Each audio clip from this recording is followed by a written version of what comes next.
Magandang gabi, Philippine Air Force. Alamin natin na magiging lagay at taya ng panahon ngayong linggo, 01 March 2026 at sa mga susunod na araw. Para sa ating synaptic situation, sa kasalukuyan, wala tayong minomonitor na low pressure area sa loob ng ating Philippine Area of Responsibility. Ngunit meron tayong easterlies na sana nakakapekto sa ating bansa. Dahil diyan sa ating general area forecast, ang Metro Manila, Luzon, Visayas, at Mindanao ay makakaranas ng bahagyang maulap hanggang sa maulap na kalangitan na may pulo-pulong pag-ulan, pagkulog at pagkidlat.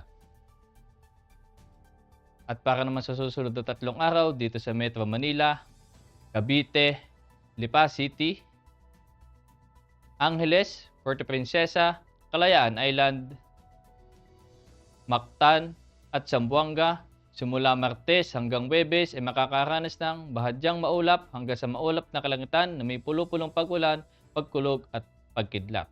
At pagdating naman sa Davao, sa Martes ay makakaranas ng bahagyang maulap hanggang sa maulap na kalangitan na may pulo-pulong pag-ulan, pagkulog at pagkidlat. At pagdating naman ng Miyerkules hanggang Huwebes ay makakaranas ng maulap na kalangitan na may kalat-kalat na pag-ulan, pagkulog at pagkidlat.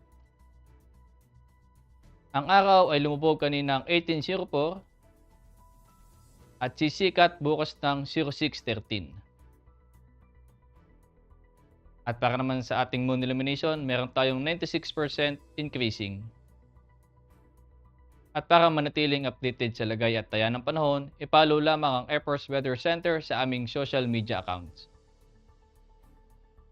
Sa ngalan ng aming commanding officer na Sir Colonel Alvin John Q. Godor, PAP JC, ako si A2C Eversea Amazona, your weather broadcaster ng Air Force Weather Center.